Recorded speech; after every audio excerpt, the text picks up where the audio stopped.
High, good afternoon. এখন দুপুরবেলা বলে গুড আফটারনুন বললাম, মানে ভিডিওটা বিকালে ছাড়বো। তাই দুপুরবেলা বলে গুড আফটারনুন এই কারণে কিন্তু আমি বলিনি, ভিডিওটা বিকালে ছাড়বো বলে গুড আফটারনুন দিয়ে শুরু করলাম। যাক, সন্ধ্যেবেলা ছাড়লো, গুড আফটারনুনটা গ্রহণ করে নিই। এবার আজকের আমি বলি, আমি আগের দিন আলোচনা করেছিলাম তোমাদের ক্লাস 12 একটা চ্যাপ্টার নিয়ে। আজকের আমরা একটা নতুন চ্যাপ্টার, যেটা গ্রামারের চ্যাপ্টার। বোর্ড দেখে বুঝতে পারছো আমরা কী নিয়ে আলোচনা করবো। ভয়েস চেঞ্জ নিয়ে আমরা আজকে আলোচনা করবো। ভয়েস চেঞ্জের দুটো পার্ট শিখবো আমরা, প্রেজেন্ট এবং পাস্টের ভয়েস চেঞ্জ।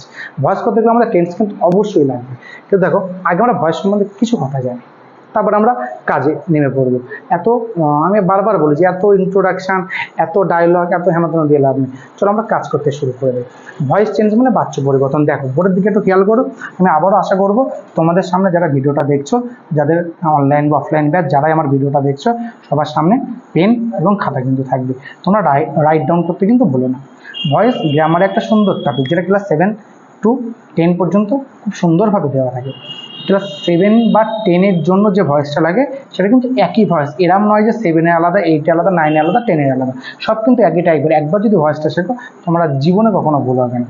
তো একবার আমার ভিডিওটা মনোযোগ সহকারে দেখো, তোমার ভয়েস নিয়ে আর কোনো প্রশ্ন থাকবে না, এটুকু আমি আশা করি। দেখো, ভয়েস মানে বাচ্চা, চেঞ্জ মানে পরিবর্তন। ভয়েস মানে বাচ্চা, চেঞ্জ মানে পরিবর্তন। এবার কথা হচ্ছে বাচ্চা পরিবর্তন কাকে বলে। দেখো, লেখা আছে ক্রিয়ার ভাবভঙ্গিমা, ক্রিয়া প্রকাশের ভাবভঙ্গিমাকেই ভয়েস চেঞ্জ বলে। এটা পরীক্ষায় কোনো দিন আসবে না, কিন্তু জেনে কেন জেনে রাখতে বলছি। ধরো তোমাকে কোনোদিন স্যার জিজ্ঞেস করলে, স্কুল স্যার বলো তো পুটে যে ভয়েস চেঞ্জ কাকে বলে। ও স্যার, আমি তো পড়িনি। হবে না। তুমি পড়ো বা না পড়ো, তোমাকে জানতে হবে, তোমার শিখতে হবে। জানার কোনো শেষ নেই, মার খাওয়ার কোনো বয়স নেই, তাই না? তো যাই হোক, ভয়েস চেঞ্জ ক্রিয়া প্রকাশের ভাবভঙ্গিমাকে ভয়েস চেঞ্জ বলে। এবার আমি এটা মুচ্ছি, এটা লাগবে না, জাস্ট এমনি দেওয়ার জন্য আমি দিয়েছিলাম। ভয়েস কয় প্রকার? ভয়েস চেঞ্জ 2 প্রকার। কি কি? 1 অ্যাক্টিভ ভয়েস, 2 প্যাসিভ ভয়েস।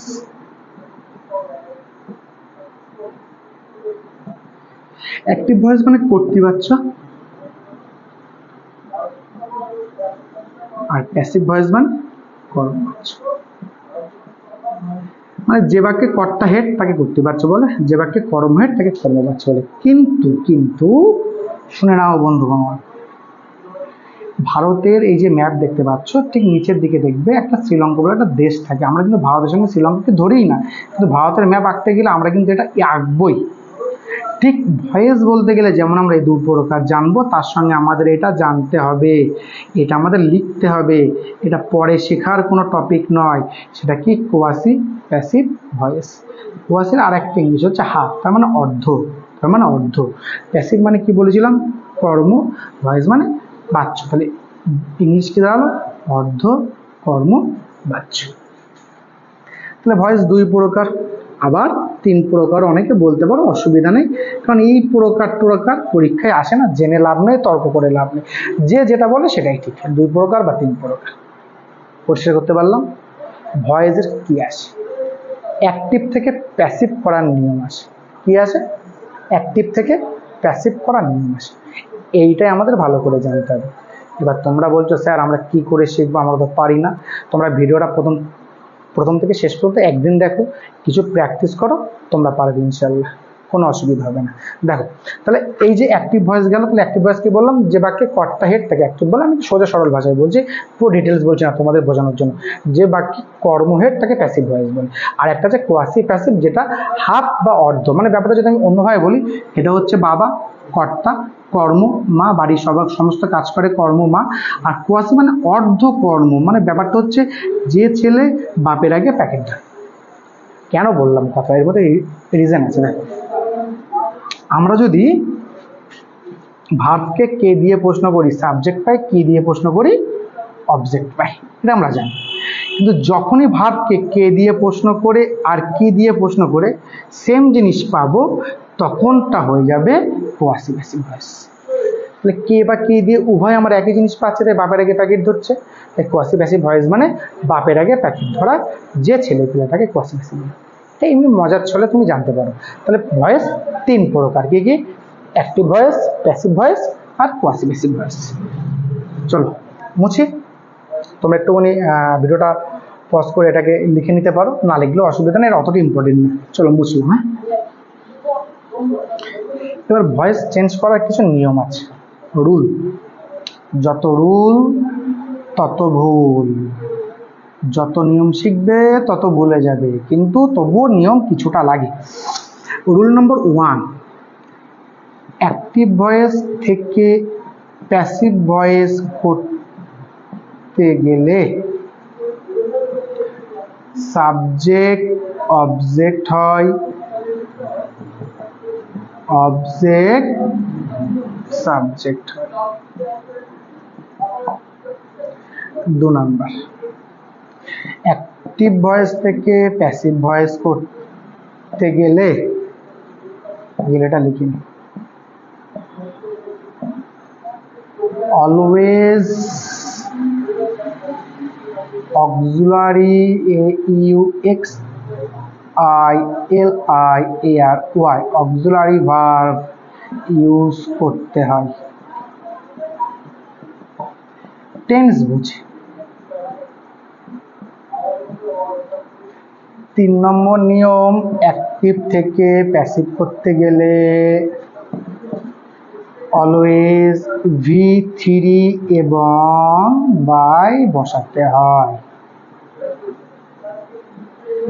এই 3টে সাধারণ নিয়ম যদি মনে রাখতে পারো, প্যাসিভ অ্যাক্টিভ। আমরা যে ভয়েসের যে টপিকটা ধরবো সেটা হচ্ছে প্রেজেন্ট এবং পাস্ট ইনডিফিনাইট টেন্স।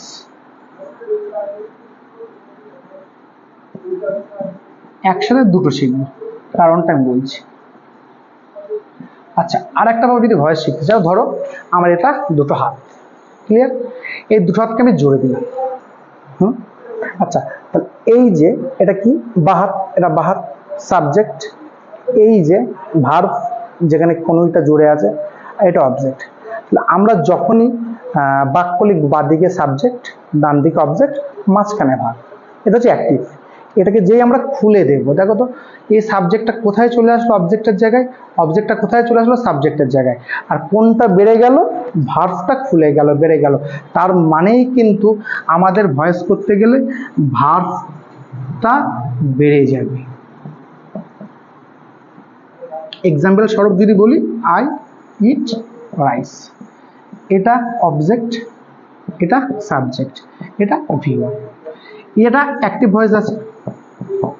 এর প্যাসিভ ভয়েস যদি আমরা করি তাহলে কি হবে, অবজেক্ট আগে আসবে, রাইস, এই যে V1 মানে টেন্স অনুযায়ী অক্সিলারি ভার্ব ইজ, এর V3 হচ্ছে ইটেন, তারপরে বাই, তারপরে সাবজেক্টটা কোথায় চলে গেল, মি, সাবজেক্ট এখানে গেল, অবজেক্ট এখানে আসলো, এই যে ভার্ব দেখো একটু বেড়ে গেল। এই দুটোর কোনো পরিবর্তন হয়েছে, আইটা মি হয়েছে, এটা প্রোনাউনের মধ্যে রাইসটা রাইস হয়েছে, পরিবর্তন কোথায় হয়েছে, এই জায়গাটায়। এটাই হচ্ছে ভয়েস চেঞ্জ।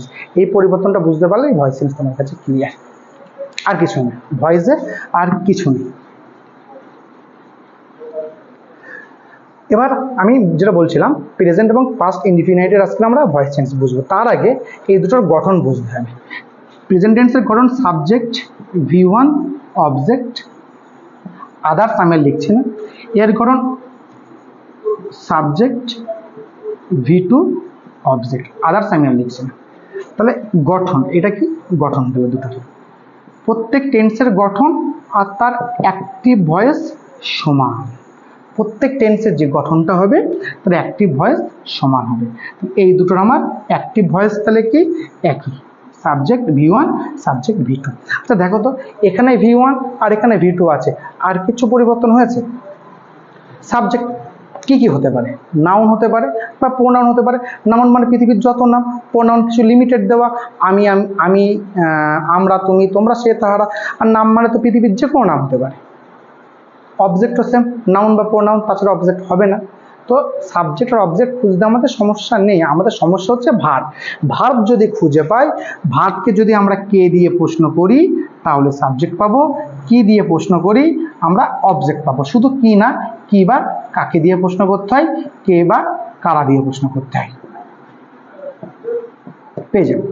তাহলে এখানে V1, এখানে V1 কি অ্যাক্টিভ ভয়েস। শুধু মনে রাখবো ইনডিফিনাইটে কি থাকে V1 থাকে, আর পাস্টে কি থাকে V2 থাকে। প্রেজেন্টে V1, পাস্টে V2। এইটার প্যাসিভ ভয়েস করতে গেলে আমাদের রুল কি, অবজেক্ট আগে আসে প্লাস, যেহেতু V1 তাই অক্সিলারি ভার্ব বসবে বলেছি। V1 হলে am is are, R V2 হলে was are। এইটুকু মনে রাখতে পারবে তো? এটুকু মনে রাখার কোনো সমস্যা নেই। তাহলে অবজেক্ট V1 যেহেতু আছে তো এখানে am is are বসবে। আর কি নিয়ম ছিল, ভার্বের 3 নম্বর হবে একটা বাই বসবে, তার সঙ্গে সাবজেক্ট যাবে, এইটাই নিয়ম ছিল। ঠিক সেম ভাবে দেখো এখানে তাহলে কি হবে, অবজেক্ট আসবে। এবার V2 মানে কি বলি, যে দেখো কোনার দিকে তাকাও, আছে ওয়াজ বা were, plus V3 plus by plus subject. এটা কার, প্যাসিভ ভয়েস। তাহলে আমি যাই করি না কেন আমার V3 তো দিতেই হচ্ছে, আমার তো বাই দিতেই হচ্ছে, আমার সাবজেক্ট অবজেক্ট আনতে হচ্ছে, অবজেক্ট সাবজেক্টে দিতে হচ্ছে। শুধু আমার অক্সিলারি ভার্বের দিকে খেয়াল রাখতে হচ্ছে, এটা কি চেঞ্জ হচ্ছে। যদি আমি একটু অক্সিলারি ভার্ব খেয়াল রাখি, ভালো করে বুঝি কিছুটা এক্সাম্পল সহ, তাহলে কিন্তু আমার খুব সুবিধা হবে। এবার যত প্র্যাকটিস করবে তত কিন্তু শিখবে। Practice makes a man perfect. যত নিয়ম শিখবে তত ভুল করবে, রুল যত রুল তত ভুল। তবু একটু রুল মনে রাখবে। আমি হলে কি করতে, দেখো তোমাদের জায়গায় আমি পড়াশোনাটা থেকে বেশি ভাবার উপরে জোর দিলাম। এই যে লিখলাম একটু ভাবলাম, ইন্ডিপেন্ডেন্ট টেন্স V1 V2 এটা গেল, অ্যামিজার V2 হলে এই V1 হলে অ্যামিজার, V2 হলে ওয়াজার, বা এইদিকে এই মাল ওইদিকে, ও মাল এইদিকে, হয়ে গেল ভয়েস কমপ্লিট। আর কিছু নেই। এই বইগুলো প্রেজেন্ট ইনডিফিনাইট টেন্স, গঠন, সাবজেক্ট V1 অবজেক্ট, অ্যাক্টিভ ভয়েসের গঠন, সাবজেক্ট V1 অবজেক্ট, প্যাসিভ ভয়েসের গঠন, object am is are V3 by object, আবার ইনডিফিনাইট এই কেন, হোয়াই দিস কোলাবরেটিভ, কেন। ইংলিশ এত কঠিন না, ইংলিশ খুব সোজা। একটু ভাবো, English is all about thinking, not only English but also all subject. ভাবো, ভাবতে শেখো। ভেবে লন্ডনে যাওয়া যায়, ভেবে ইংলিশ কেন শেখা যাবে না? হ্যাঁ, ভাবো, ভাবতে শেখো। তাহলে চলো কি বললাম, object am is are V3 by subject, object was were V3 by subject. যদি আমরা একটা এক্সাম্পল নেই, এক্সাম্পল ধরো আমরা দিলাম আই প্লেড ক্রিকেট। ওকে বাবারে, সি হ্যান্ডিকে হয়ে গেছে সিটা। I played cricket, I play, যেহেতু এখানে V1 আছে, আই প্লে ক্রিকেট, তাহলে এটা V1। কে খেলে, আমি খেলি সাবজেক্ট, কি খেলি, ক্রিকেট খেলি অবজেক্ট। এটাকে যদি আমরা করি তাহলে কি হবে, ক্রিকেট ইজ, V1 বলে ইজ এসে ক্রিকেট পরে ইজ হয়, নিশ্চয়ই আর হবে না, প্লেড বাই মি। এইটাকেই যদি আমি এক উদাহরণ দেই, আই এখানে দিলাম V2 প্লেড ক্রিকেট, সেটা দেখে নি, হ্যাঁ হ্যান্ডিক্যাপ সেইটা, এটা অবজেক্ট। ক্রিকেট এখানে V2 আছে, তার মানে কি হবে, ওয়াজ, এই মোরগ ডাকিস, প্লেড বাই মি। পরিবর্তন কি হয়েছে এখানে, শুধু পরিবর্তন এই যে ওয়াজ, এখানে ইজ, বাদ বাকি সব এক, কোনো পরিবর্তন নেই। তাহলে প্রেজেন্ট ইনডিফিনাইট যদি আমরা পারি, পাস্ট ইনডিফিনাইটও আমরা পেরে যাব, শুধু আমাদের V1 আর V2টাকে চিনতে হবে। চলো তোমরা একটুখানি এটা সবাই টুকে নাও, বুঝে নাও, আমি কিছু এক্সাম্পল দেওয়ার প্র্যাকটিস করব না।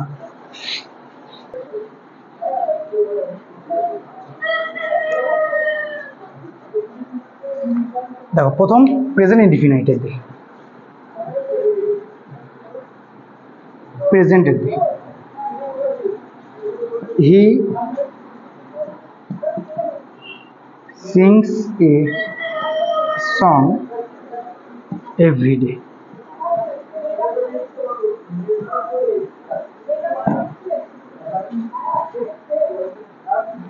এর আনসার কি হবে, যে সিংস সে গান করে, V1, কে গান করে, সে, কি করে, সে একটি গান করে। প্রতিদিন না, কি করে? একটি গান করে। অবজেক্ট কোনটা? এইটা। এটা কিন্তু আদার্স, এটা এক্সট্রা, এটার সাথে আমার কোনো সম্পর্ক নেই। আমি অবজেক্টটা খুঁজবো। অবজেক্টটা নিয়ে আসলাম, এ সং। V1 মানে এম ইজারের মধ্যে হবে, তাহলে is, A song is. Singh এর V3 সাং, কি বসবে? বাই। হিটা কি হবে? হি। এবার এই যে এভরিডে তুমি এখানেও দিতে পারো, আবার এই ভার্বের পরেও দিতে পারো। তুমি বলছো স্যার কোথায় দিলে ভালো হবে? যদি আমার মত নাও, আমি বলবো ভার্বের পরে দেবে। তাহলে a song is sung everyday by him, এটা করলে শুনতে ভালো লাগে, বেটার হয়।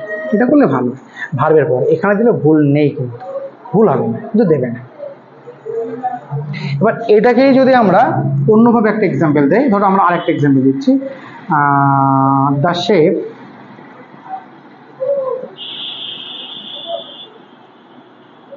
কুকস বিরিয়ানি।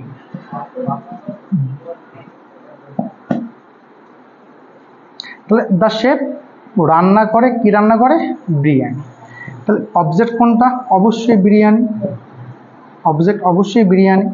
তাহলে বিরিয়ানি, যেহেতু বিরিয়ানি সিঙ্গুলার, তাই কি হবে? Is cooked by the chef.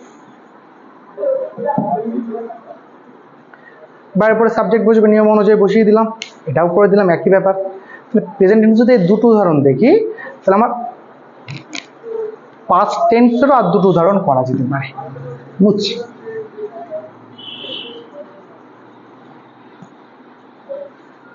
Present tense গেল, যদি আমরা পাস্ট টেন্স বলি, পাস্ট টেন্স কি হতে পারে? হি স এ ব্লাইন্ড ম্যান। এই স V2, এটা এই জিনিসটা তোমাকে জানতে হবে। স V2, C V1, scene V3, এইটা তোমাকে জানতে হবে। এইটা না জানলে হবে না বাবা। এই যে স দেখেছিল, কাকে দেখেছিল? একটা অন্ধ মানুষকে। A blind man. V2 তার মানে ওয়াজ বা ওয়ার, লিখে হবে ওয়াজ। ভার্বের 3 নম্বর বসবে, seen by him. That clear? পরিষ্কার করতে পারলাম? আচ্ছা, এটা মুছি। একটা দে দে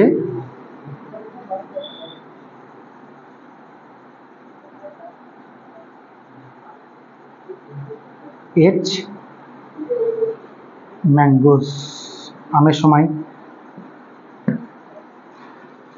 তাহলে এট V2, ম্যাঙ্গো হচ্ছে, তাহলে অবজেক্ট কি খাচ্ছিল? আম। কে খাচ্ছিল বা কারা খাচ্ছিল? তারা। এটা হচ্ছে কে বা কারা দিয়ে প্রশ্ন করলে উত্তর আসছে, তাহলে এটা সাবজেক্ট। উত্তরটা তাহলে কি হবে? ম্যাঙ্গোস। আচ্ছা, ম্যাঙ্গো সিঙ্গুলার না plural? Mango singular, mangoes plural. Was হবে না ওয়ার হবে? ওয়ার। Mangoes war. ইটটা কি হবে? Eaten by them. শেষ। এই তো গেল পাস্ট, প্রেজেন্ট আর পাস্ট ইনফিনাইটের ভয়েস। আর কি আছে? কিচ্ছু আছে এর মধ্যে? তাহলে হয় না কেন? পারছো না কেন? কি সমস্যা, কি কারণ জানতে পারি? যদি কোনো অসুবিধা থাকে কমেন্ট আমাকে জানাও, আমি তোমাদের পাশে আছি। যতক্ষণ না তোমরা ইংলিশ শিখছো, আমি তোমাদের ছাড়ছি না। আমি কিন্তু আবারও বলছি, ইউটিউব দেখে পড়াশোনা হয় না। যে বা যার কাছেই পড়ো, সেই খুব ভালো মাস্টার, তার কাছ থেকে শেখো। যদি আটকে যায় একটু দেখে নিতে পারো। আমি একটা বাড়ির কাজ দিচ্ছি, একটা, সেটা করে আমাকে কমেন্টে দেখাবে। মুছছি, হ্যাঁ, একটা বাড়ির কাজ। ধরো লিখলাম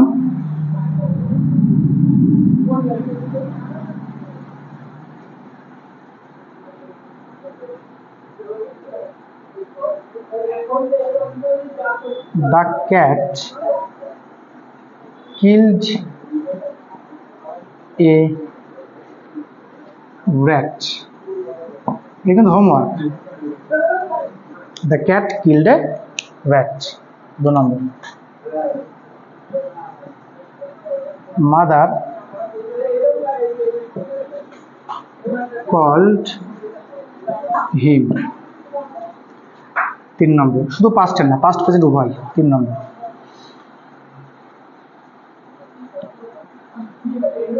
grandfather gave me a pen, 4 নম্বর। he writes a letter, এই কটা হোমওয়ার্ক করে আমাকে কমেন্টে জানাও। চলো ভিডিওটা আজকে তাহলে এই পর্যন্ত থাক, আর বেশি করছি। কোনো সমস্যা তোমরা দেখো ভিডিওর মাধ্যমে আমাকে কিন্তু জানিও, আমি আরও ইমপ্রুভ করার চেষ্টা করবো। থ্যাংক ইউ, টাটা, বাই, আই লাভ ইউ।